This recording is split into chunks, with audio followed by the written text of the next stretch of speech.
Bismillahirrahmanirrahim. Alhamdulillah, salatu wassalamu ala Rasulillah Sayyidina wa maulana Muhammadin ibn Abdillah wa ala alihi wa ashabihi wa mawala. La hawla wa la quwwata illa billah. Amma ba'd. Kita buka bukunya, kita lanjutkan pelajaran kita. Pelajaran hadis yang terakhir kemarin sampai pada hadis yang nomor 18. Hadis yang nomor 18 sesuai dengan urutan buku yang kamu pegang, yaitu hadis tentang persaudaraan sesama muslim.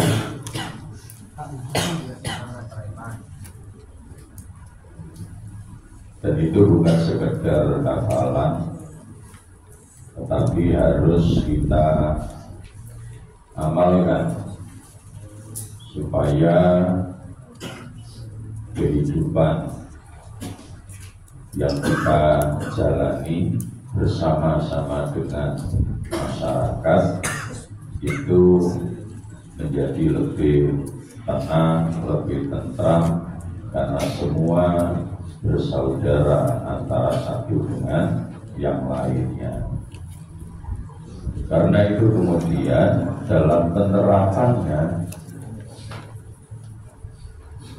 harus diikuti dengan konsep yang tertuang di dalam hadis yang nomor 19. Baik, akan kita lihat, kita baca, dan kita pelajari bersama-sama. Bismillahirrahmanirrahim. Bismillahirrahmanirrahim. Hadis 19.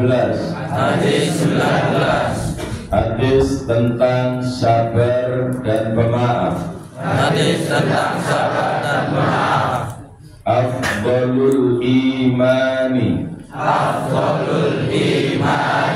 as-sabru was-samaha.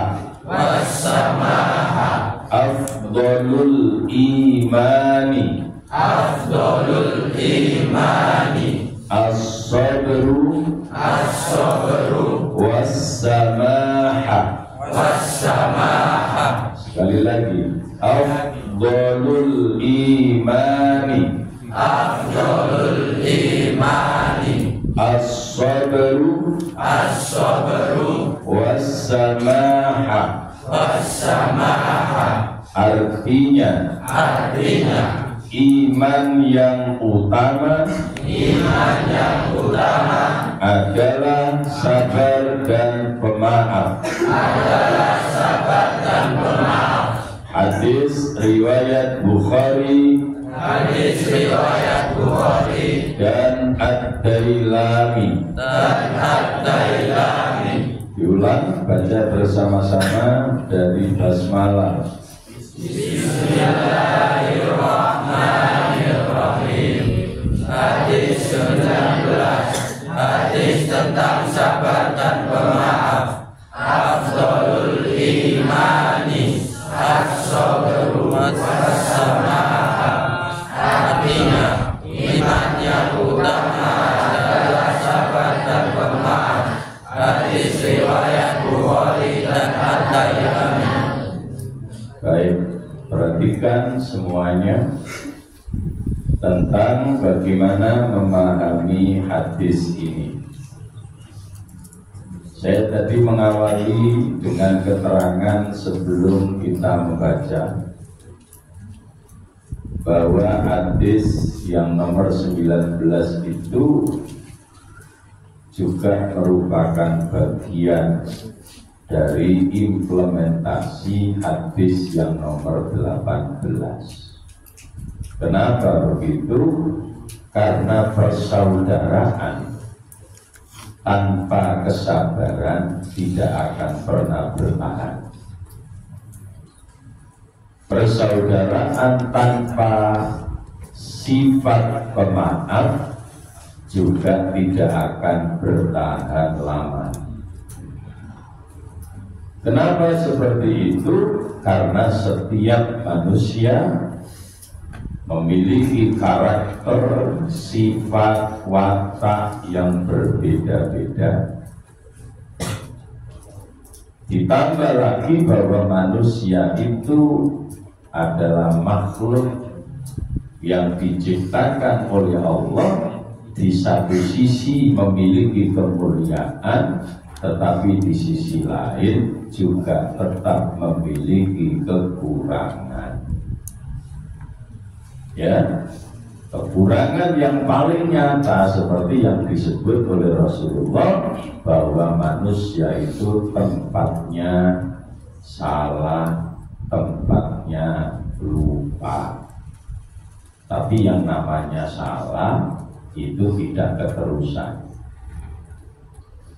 Ya, kalau keterusan itu namanya sengaja berbuat salah.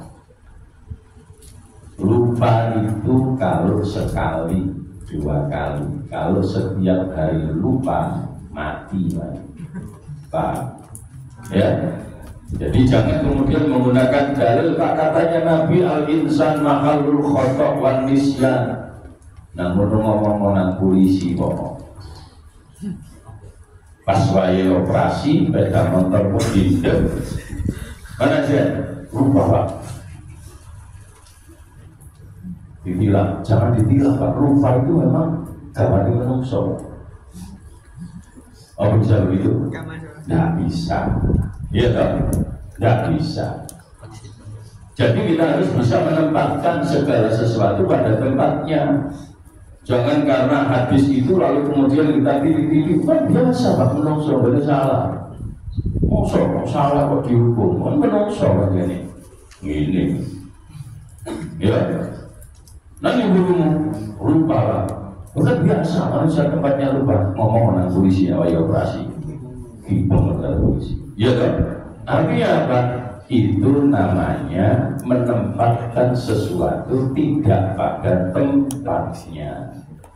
Ya, ini penting saya ceritakan di awal supaya apa? Kamu tidak salah di dalam memahami, apalagi menerapkan apa yang disabdakan oleh Nabi. Apalagi kalau sengaja menyalahpahami, ya. Menggunakan sebagai alat untuk membenarkan kesalahannya, itu fatal kalau seperti itu. Ya, ini penting sekali.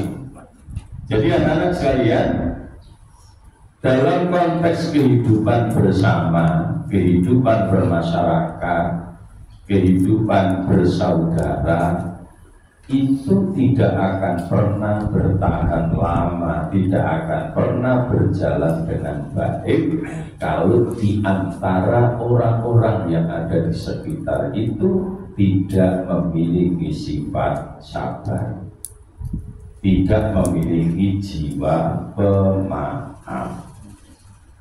Karena itu kemudian Nabi mengkaitkan dua sifat ini dengan kualitas iman.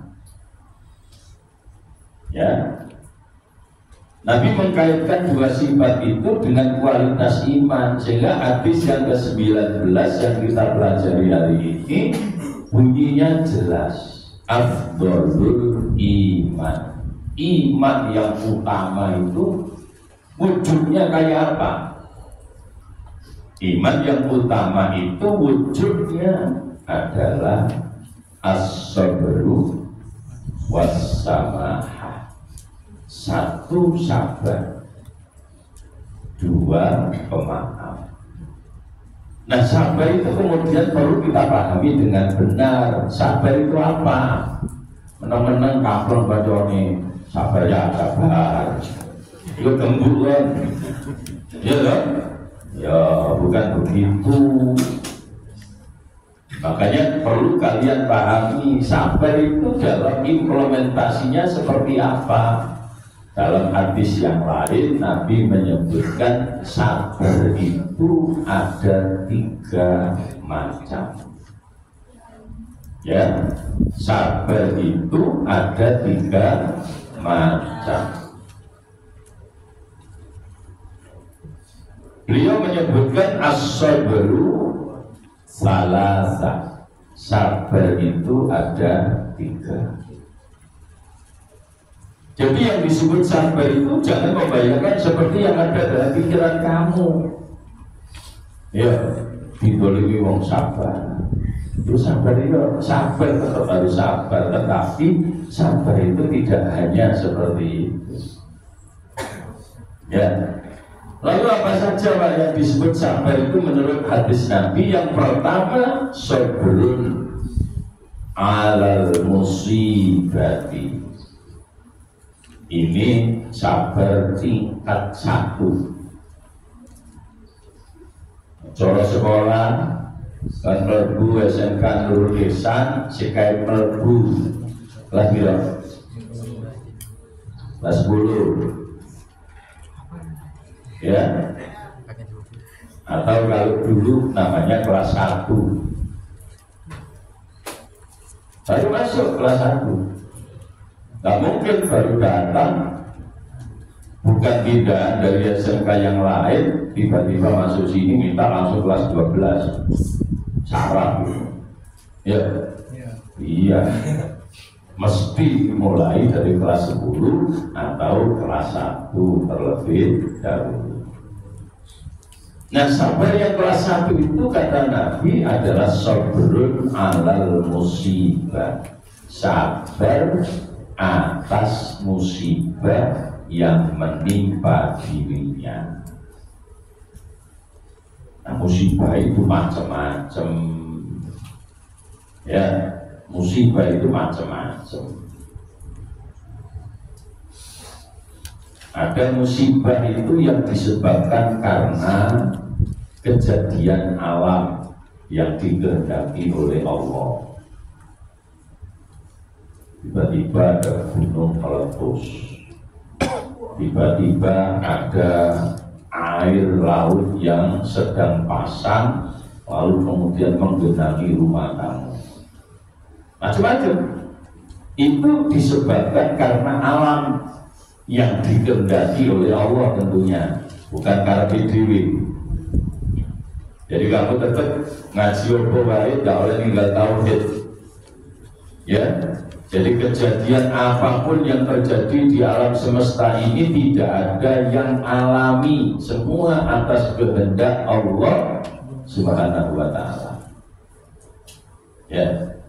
Sehingga pernah saya ceritakan matahari terbit dari timur. Ya, matahari terbit dari timur. Kalau orang sekuler bilangnya, ya itu kan hukum alam. Ya. Tapi orang yang beriman, enggak, Allah menghendaki matahari terbit dari timur, karena nanti satu saat Allah akan menghendaki matahari terbit dari barat. Kapan? Menjelang kiamat. Berarti matahari terbit dari timur atau terbit dari barat itu bukan atas kehendak matahari itu sendiri, tapi atas kehendak Allah Subhanahu wa ta'ala.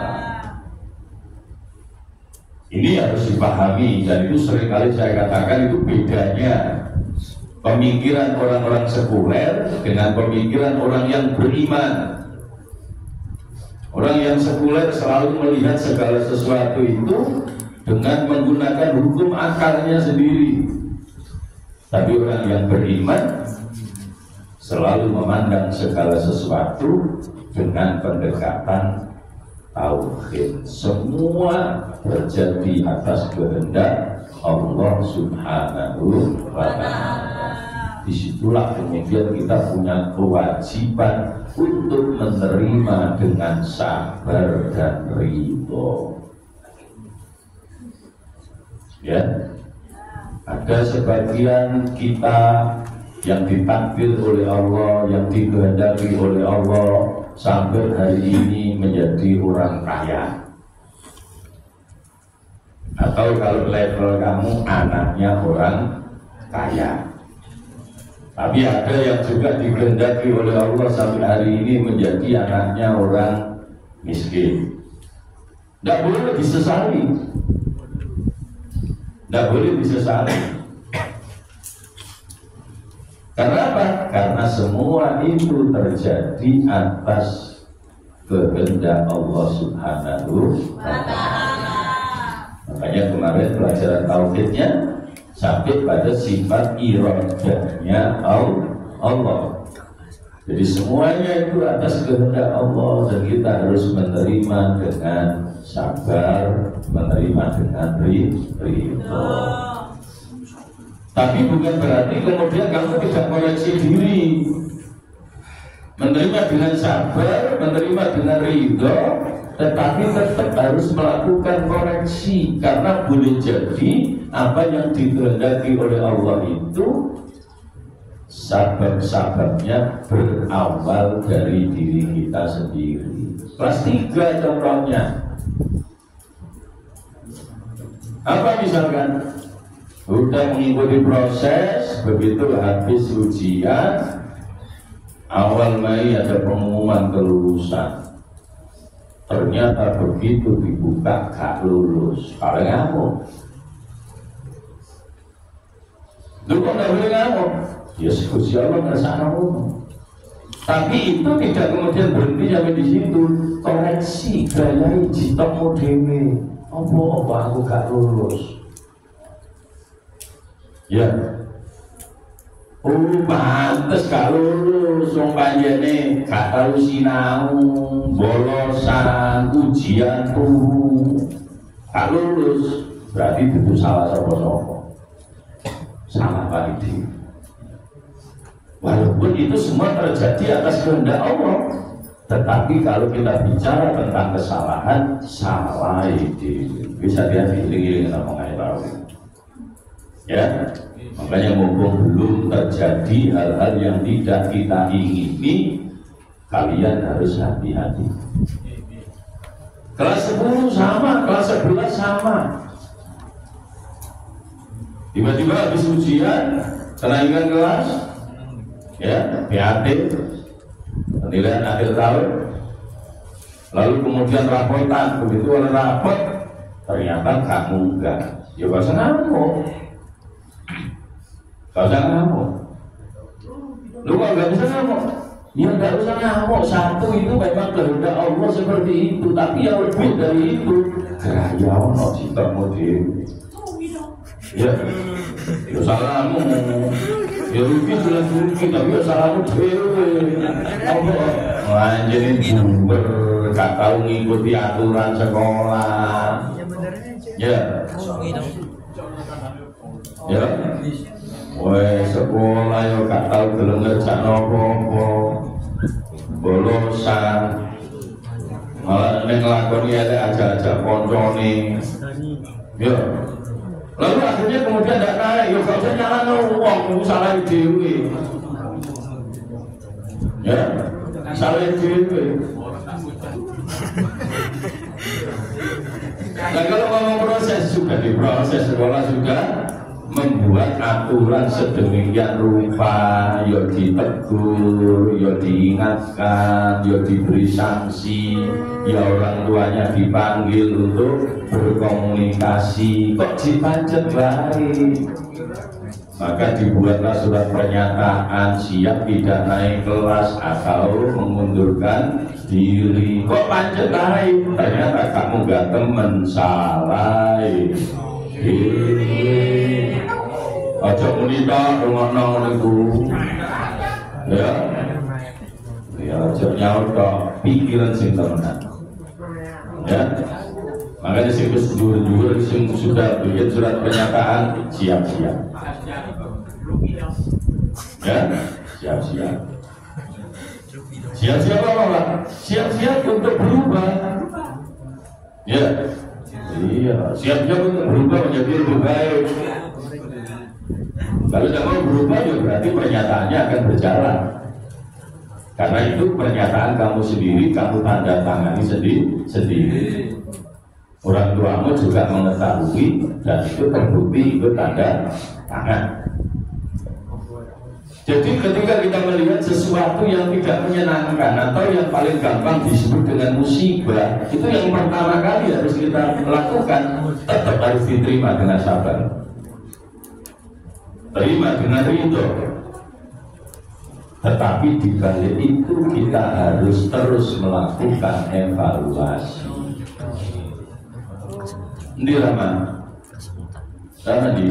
ya, dulu. Termasuk contoh singgus tanda tangan surat pernyataan. Habis dia habis gaya pernyataan ya, ya, habis nonton.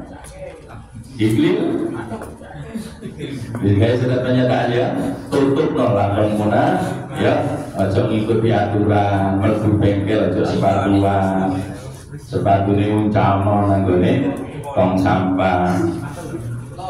Ya.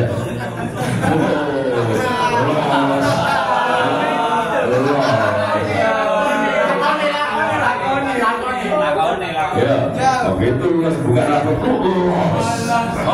kamu gak temenan. Ya, itu resiko nih.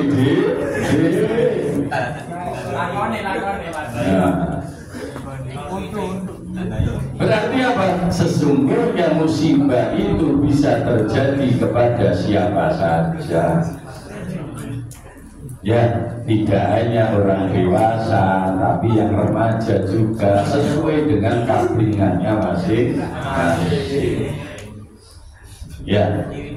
Nah, kalau kamu suka nyalakan orang, ya, ujian, kalau ujian nyalakan sing larang. Padahal memang kalau memang syarat tugas itu mari, ya kan? Iya, jangan nyalakan yang buat aturan. Kamu sendiri yang tidak mengikuti aturan yang ada. Siapa kemarin yang waktu ujian terpaksa harus tertunda gara-gara tugasnya nggak selesai, ya kan? Jujur, saya ingin tahu. Siapa kemarin?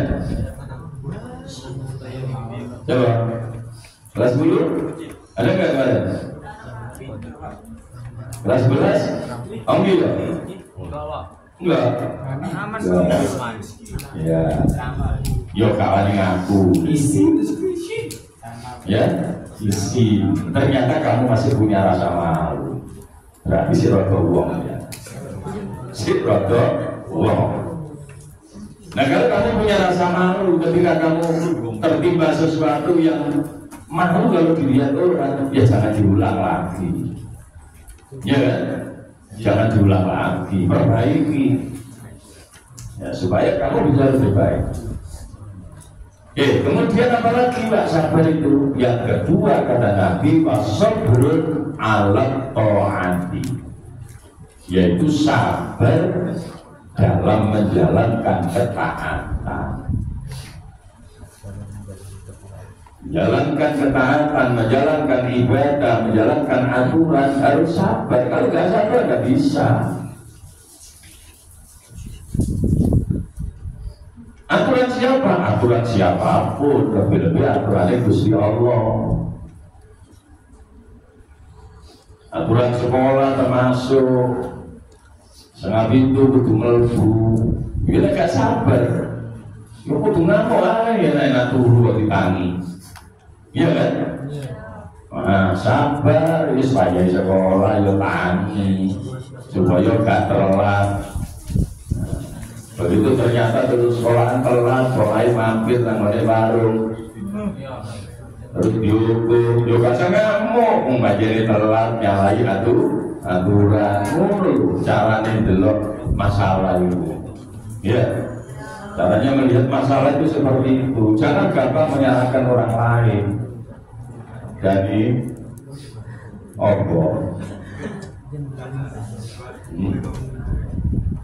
Nah, itu yang kedua.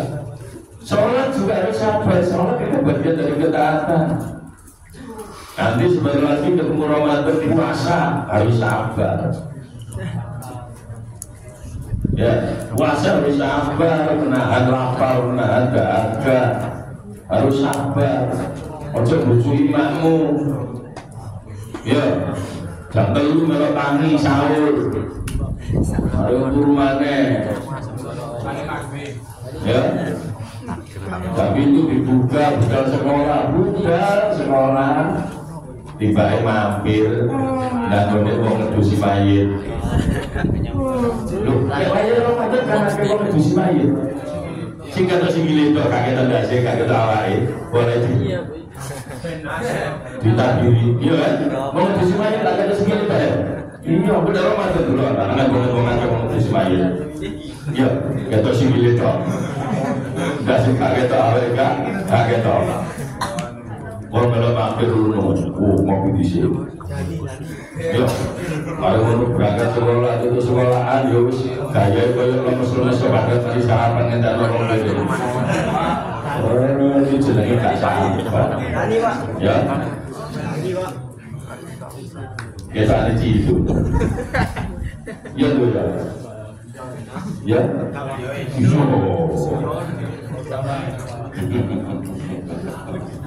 Bima ya itu.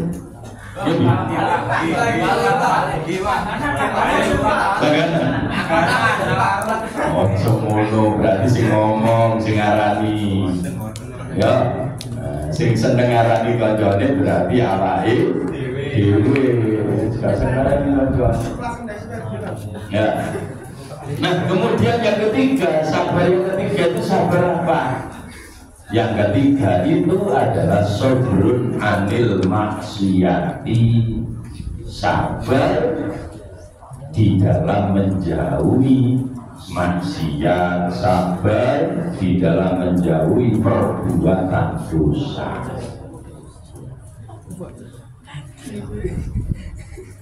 Sabar orang yang PS bahasa Buddha, sabar apa? Satu, menghabiskan iya kan? Menghabiskan uang. Nomor 2, menghabiskan waktu. Ya. Nomor 3, menghabiskan tenaga dan pikiran. Ya, ini tapi kan pikirannya iya kan? Nah, seperti itu. Makanya harus hati-hati, jangan melangkah menurut hawa nafsu. Ya, kendalikan diri supaya kita masuk dalam barisan orang yang sabar menjauhi maksiat. Kemudian yang kedua seperti yang disebut di dalam hadis tadi, apa iman yang utama itu? Iman yang utama itu dibuktikan dengan sifat pemaaf. Nah, kan kesenggol koncone dicoba lambene, aja bolak-balik aku ae. Tapi turun ke kan ya sih tetap aku ya dicoba jangan. Disitulah kemudian kita dilatih untuk sabar, dilatih untuk menjadi orang yang pemaaf. Tapi jangan salah memahami. Yo, semua terus warga puncak ini. Kalau begitu ngamuk sabar. Kan harus pemaaf. Ini dia, si ngomong itu bingung dewi. Bukan itu yang dimaksud, ya kan? Nah, bukan itu. Jadi anak-anak sekalian, kalau kita mengaku beriman kepada Allah Subhanahu wa Ta'ala, maka iman kita harus dibuktikan minimal menurut hadis ini dengan 2 hal. Yang pertama adalah sabar, yang kedua adalah pemaaf. Saya berharap ini tidak sekedar kajian, tapi betul-betul dipahami lalu dipraktekkan secara baik dalam kehidupan bersama. Saya ingin tahu catatannya Iqlil berdiri. Baca catatan yang tadi saya terangkan. Berdiri dulu, fotonya nanti. Sekarang berdiri dulu. Berdiri dulu.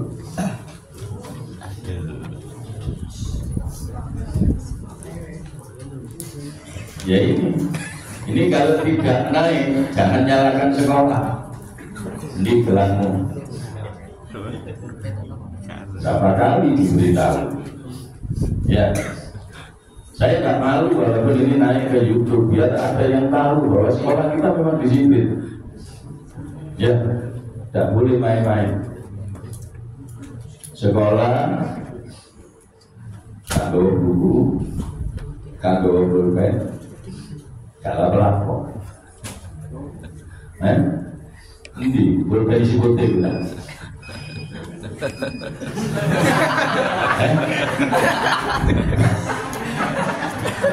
Betul apa? Ya gini, makanya kalau sampai terjadi apa yang tidak kamu inginkan jangan nyalakan orang. Kamu sendiri yang salah. Itu mobilnya ini di sekolah ini. Syutingnya ini orang menjaga Pak Mane. Ada berapa menjaga Pak Mane? Ini sekolah mobil ini. Ya. Ini contoh. Saya berharap tidak terjadi lagi. Jadi kalau ada pelajaran perlu catat. Ya, wong-wong lu nyatet belum karuan ngerti mana gak nyatet. Ya. Apa? Gak mau menunjuk kalau lulus. Ya. Ayo ngomong, sabar Pak Oli. Sabar ini. Ini nukuri, bodoh seru banget. Sabar ini nukuri. Ya. Daripada nanti terjadi sesuatu yang tidak diinginkan turun di sini. Panjang ya. Ya. Sekarang yang itu. Alhamdulillah.